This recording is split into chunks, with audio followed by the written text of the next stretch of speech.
A Link to the Past is one of the most critically acclaimed Zelda games in the series. A lot of people would say that it's their favorite Zelda game, and while I'm not a huge Zelda fan, A Link to the Past is still a great game. But then, shifting over to the N64, where a lot of franchises like Mario, Sonic, and Metal Gear, and all other franchises were transitioning into 3D, people were looking at Zelda to do the same thing. Ocarina of Time was first shown at a trade show back in 1995. It was actually going to be released right after Mario 64, but there were some problems with development, so it was delayed into 1998. From what I heard, there was a lot of hype around this game, honestly just as much as Breath of the Wild. This game was pretty influential for its time since it laid the foundations for future 3D Zelda games. I hear a lot of people saying how Ocarina of Time is one of their favorite Zelda games, but I also hear a lot of people saying that it's overrated or it's just straight up a bad game. I personally don't really have a stance on this because I've only played Ocarina of Time a couple of times before, but this is actually the first time that I'm fully completing this game. This is actually the first Zelda game that I've ever played. I've only played the 4 Zelda games: this game, A Link to the Past, Majora's Mask, Breath of the Wild, and like 5% of Twilight Princess. Between the games, I think A Link to the Past was my favorite since it felt more easy to get into in comparison to other Zelda games. Majora's Mask starts off pretty slow, but as the game goes on, it starts to pick up more, and it starts to get better. Breath of the Wild though, I'm sorry, I just don't like this game.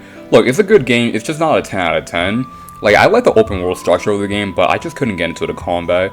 Like, I couldn't go into more depth, but honestly, that could be summed up into a 30-minute video in and of itself. Will I give Breath of the Wild 2 a chance? I mean, since I didn't really like the first game, I don't really see a reason why I should try out the second. Anyway, I would always get to Goron City in Ocarina of Time, and then I would just stop playing. I never really got past that part. And it's not me saying that it was too hard for me, or because I couldn't figure out where I was going, I was using a walkthrough to guide me. It's just that I just kinda got distracted, and I eventually forgot about it. I'm actually kinda excited about finally finishing this game, since I always hear people having mixed opinions and feelings about it. And that might sound like a complete 180 from my Sonic Heroes video, but you have to understand, that was a game that I've been playing before I could even count to any number past 10, so it was a little bit scary for me, since I don't really want to hate a game that I've loved for 10 years. With Ocarina of Time, I've only gotten 1 hour into the game before I stopped playing. I don't really have any memories with this game, mostly because I'm not a Zelda fan, so I don't really think that it would affect me as much. But this video is going to be more about how I feel towards the game, and if I like it any better than Link to the Past, than if it's a good game or not. Before we do any of that, we have a story to summarize. The game starts off in the Kokiri village, where we meet the youngest incarnation of Link. The Guardian, the Great Deku Tree, sent a fairy named Navi to go get him so he can get rid of a curse that was cast upon him. Link removes the curse that was inside him, but the Deku Tree reveals that he was already sick in the first place, so it didn't matter in the grand scheme of things. Before he dies, the Deku Tree tells a story about Din, Nehru, and Furar, the 3 goddesses who created Hyrule, and to form the Triforce. He also reveals that Ganondorf is the man who placed the curse on the Great Deku Tree. Before he finally passes, he gives Link one of the 3 spiritual stones which are needed to get into the Sacred Realm, the Kokiri Emerald. Afterwards, the Great Deku Tree dies, and this asshole starts accusing you of killing him. What do you mean I killed him? The dude was already dead to begin with. Anyway, Link heads off to Hyrule Castle and finds Princess Zelda, who informs Link about Ganondorf, who she thinks is plotting something. She says the only way to stop him from getting the Triforce is by getting the other spiritual stones, Goron's Ruby and Zora's Sapphire, so Ganondorf will enter the Temple of Time, which is basically what's connecting Hyrule to the Sacred Realm. Now Link sets out to collect the rest of the spiritual stones to prevent Ganondorf from causing any trouble. Once Link does that, he sees Zelda and Impa riding away on horseback with Ganondorf giving chase. Zelda tosses Link the Ocarina of Time so he can get into the Temple of Time so he can obtain the Master Sword. However, once Link pulls out the Master Sword, he goes into a coma because he wasn't old enough. But because of that, Ganondorf, who was following Link the entire time, is able to get the Triforce with ease, since pulling out the Master Sword causes a rift into the Sacred Realm. Link is woken up by an old wizard, and I'm calling him that because I'm not even going to try to pronounce his name. And he starts explaining to Link how Ganondorf took over all of Hyrule, and by that I just mean the Marketplace and the Temple of Time. Everywhere else is perfectly fine, even Kakariko Village wasn't affected. I guess Ganondorf was feeling generous. Anyway, after a whole 7 years has passed, Link's now 17 years old, rocking some gauntlets, boots, and a more solid shield. The old wizard gives Link the Light Medallion and encourages him to rescue the other sages scattered across Hyrule. Link is transported back to the Temple of Time where he encounters Sheik. Now, for some reason, when I saw Sheik in Smash Bros. Brawl, I thought her name was Shrek, since the 2 names just looked the same to me. I also thought that she was a guy because all of her hair was covered up. I am a dumbass. Sheik is one of the Sheikahs who protect the royal family of Hyrule. She tells Link where the rest of the sages are located, one in the forest, one in the volcano, one in the lake, one in the graveyard, and one in the desert. From here until you encounter Ganondorf, the game's story doesn't really evolve from anything. You find a temple, you beat that temple, you save a sage, and repeat.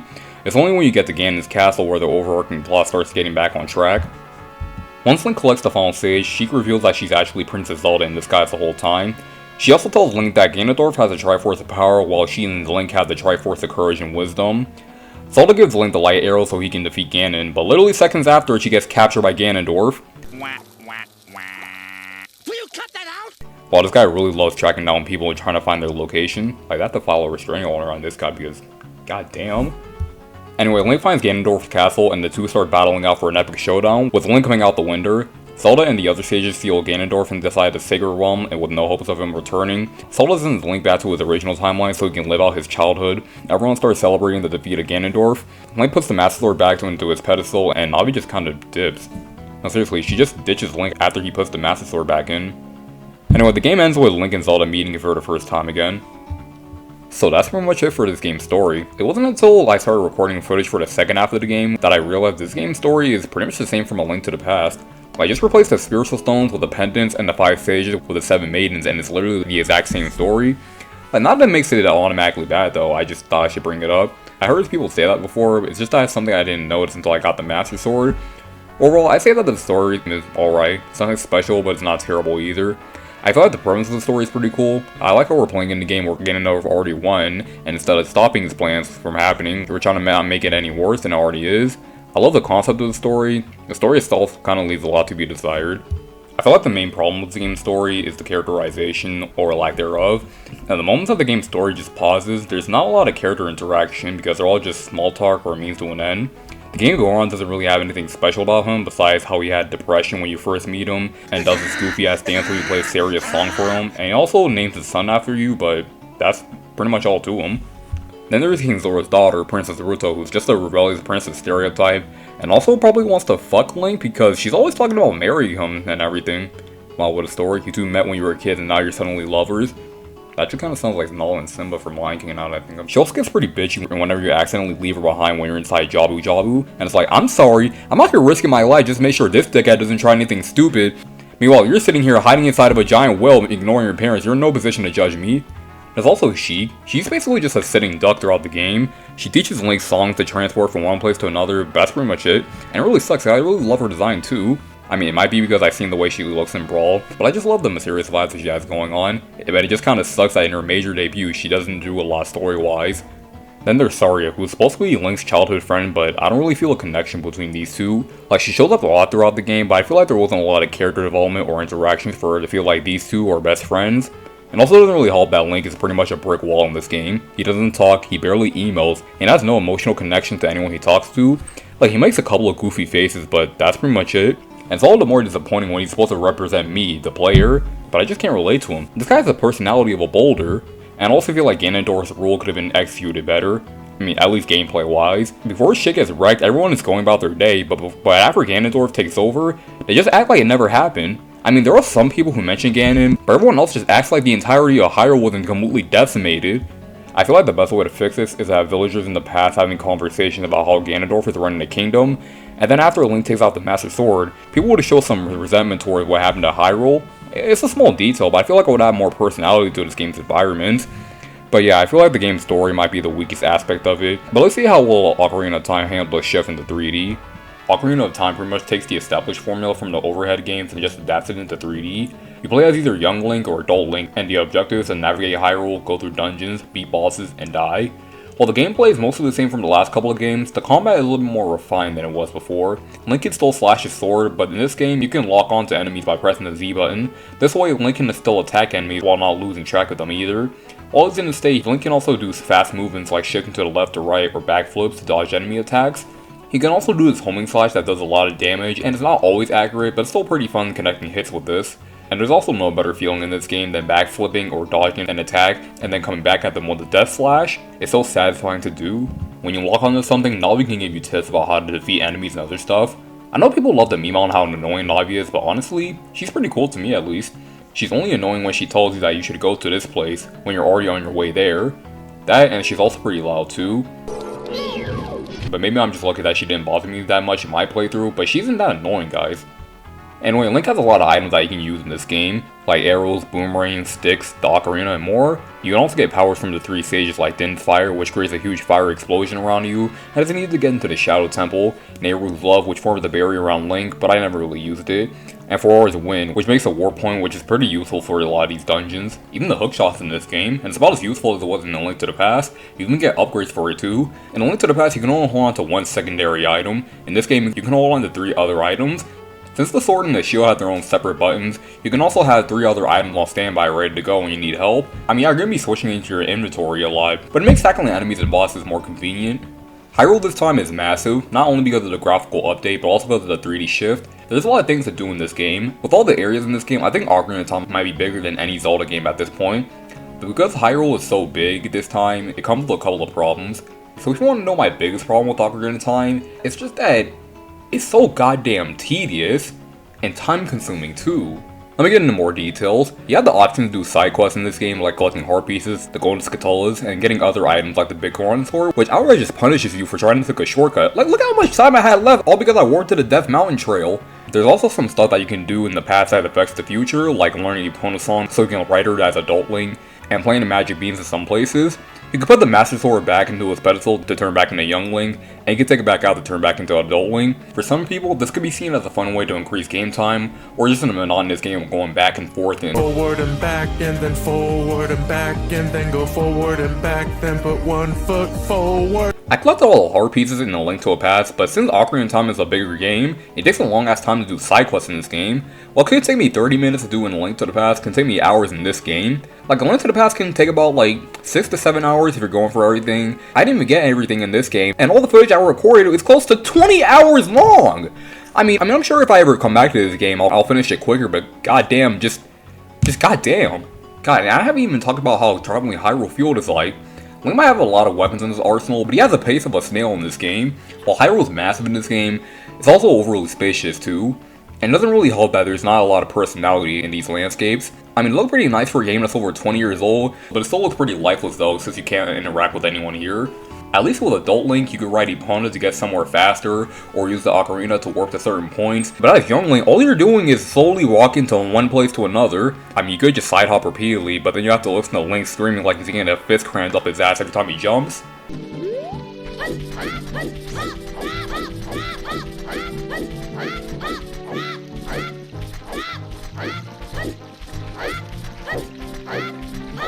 And while Hyrule Field is pretty empty, when you get into the villages, it gets a little bit more lively. There's a lot of NPCs you can talk to, but none of them really stand out to me. The only ones I can remember off the top of my head is this girl because she gives you Epona, and this asshole right here because he tries his damnedest for us to not get Epona. Even when we beat him twice in a race, he locks us in a horse pen so we won't escape. Like, bro, the universe is at stake here, let me take my goddamn horse and leave. Other than that, they're all either small talk or for a side quest. Okay, so quick question for any Zelda fans watching. Is Ocarina of Time and Breath of the Wild in any way connected, since the Gerudos are in both games? I just wanted to bring that up. So eventually, you're going to go through the dungeons that are scattered across the game. For new players, they can be pretty confusing, but for the experienced players, or if you just look up the walkthrough like I did, it shouldn't be too bad though. I don't really find the temples in this game too hard. I didn't really die from anything that was out of my control for the most part. Since I just used a walkthrough, it was all pretty smooth for me.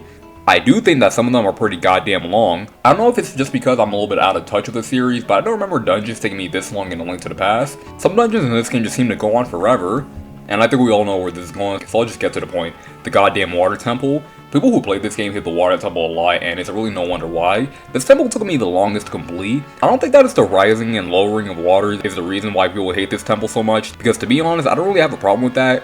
But it's constantly changing from my normal boots to my iron boots. I always have to pause the menus just to change them, and you do this all the time in this temple, and you also have to listen to this all the time.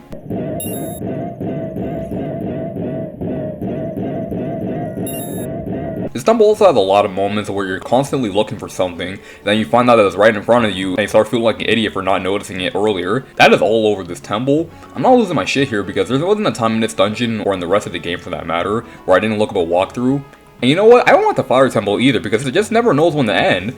And I also don't like how when you die, you start from the beginning of the temple. I know Zelda 1 and A Link to the Past did that too, but since the dungeons are bigger in this game, it's kind of annoying when you get far in a temple, but then you die just because of something that you weren't prepared for, or you couldn't defend yourself from it. God damn it. I was the Shadow and Spirit Temple though. I love how the Shadow Temple makes you use the Eye of Truth to find some hidden stuff around here. I also love the Spirit Temple because of how it's the only dungeon late in the game where you have to play as young Link. The Forest Temple was, it was alright. I can't really give a solid opinion on that one. And I'm not sure if it was just me, but I feel like Ganon's Castle might be the easiest final dungeon in a Zelda game up to this point.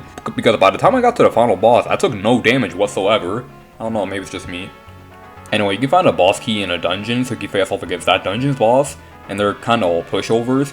Yeah, I died from them, but that's mostly because I was already low on health to begin with, not from the bosses themselves. They're bigger and badder than they were before, and they hit hard, but they don't pose too much of a threat. I mean, yeah, they're still pretty fun. My favorite is the Bongo Bongo boss fight from the Shadow Temple, because it kinda reminds me of that one boss fight from Mario Kart DS, and the Twin Sorcerers fight, because it's the only boss fight where you have to use a shield to defeat them. I mean, if you want to know a boss fight that I didn't like, the one in the water temple gets on my nerves. I swear every time it looks like my hook shot connects, I never get the blob out the water tentacle. Ganondorf is the best boss in the game by far. I mean, the first phase isn't anything special, it's just a clone of Forest Temple boss. But the second phase is where shit gets real. When Ganondorf is down, Ganon pops out, and it's already way better than a Ganon fight in Link to the Past. See, there's things that I think that this game does better than Link to the Past. Anyway, the boss with Ganon is pretty challenging, it has great atmosphere and music. The method of defeating them is pretty good, as you make sure that you take advantage of the side hopping, rolling dodge, and slashing moves, but at the same time punishes you for getting too reckless. Even as Zelda helping you out too, this was a great way to end off the game. But overall, I'd say that the bosses are great, even though some of them are pretty easy. Now, Ocarina of Time actually has a hard mode called Master Quest. I never played it, but all I heard that's just a harder version of the game, with the dungeons designed from the ground up to be more difficult. But this was initially only exclusive to people who were subscribed to Nintendo Power magazine in the GameCube era, but now you can just emulate it. Will I ever do a Let's Play on it? I mean, I'm not sure. Maybe a live stream probably, but I recorded enough footage for the main game, so maybe another time. Actually, I think it's a pretty good time to bring up the 2012 remake, Ocarina of Time 3D for the 3DS. Now, I actually haven't played this game yet, but all I've heard is that it's the definitive version of Ocarina of Time, the frame rate being upgraded to 20 to 30 FPS, there are higher quality textures and models, text features are way faster, you can use the 3DS gyroscope to aim some weapons and direct the camera, you can use the face buttons to play the Ocarina, and you can use the touchscreen with the switch items so you don't have to pause the menu repeatedly. I haven't played Ocarina of Time 3DS, so I won't say anything about it. There's also a fan-made PC port of Ocarina of Time with 60 FPS, HD graphics, modding support, and widescreen. I haven't played the PC port either, but all seems pretty cool though. Let's just hope that Nintendo doesn't try to take this one down. Nintendo inspired me to make something! Yeah! This is what I do. I sue your ass and your balls! Graphically, I think the game looks alright, but it's starting to show its age, especially with the character models. Adult Zelda looks kinda ugly, and Adult Link has a pretty pointy nose. Other than that, the 3D shifts give the environment a little bit more atmosphere since it shifts from day to night organically, kinda like Jak and Daxter. The temples also benefit from this because since there's more ambience, it gives some of the atmosphere more personality. The Shadow Temple gives off a pretty creepy and unsettling vibe. Ganon's Castle kinda has a climactic feel to it, and the Spirit Temple has a mysterious look to it. In general, the graphics are okay. The soundtrack's pretty good too. Some songs are a little bit too ambient for my taste, but there are some pretty good songs in this game though. My favorites are the title screen, Serious song, Gerudo Valley, the Forest Temple, and the song that plays in the credits. Also like the song that plays when you're talking to Sheik. The sound design in this game is pretty good. It adds more to the atmosphere that this game has. But now that we talked about everything, let's just get on to what my overall thoughts are about this game. So, I'll be honest, I was kind of expecting to like this game just as much as I did with A Link to the Past. And while I did have fun with the game, it took a lot out of me to get through this game.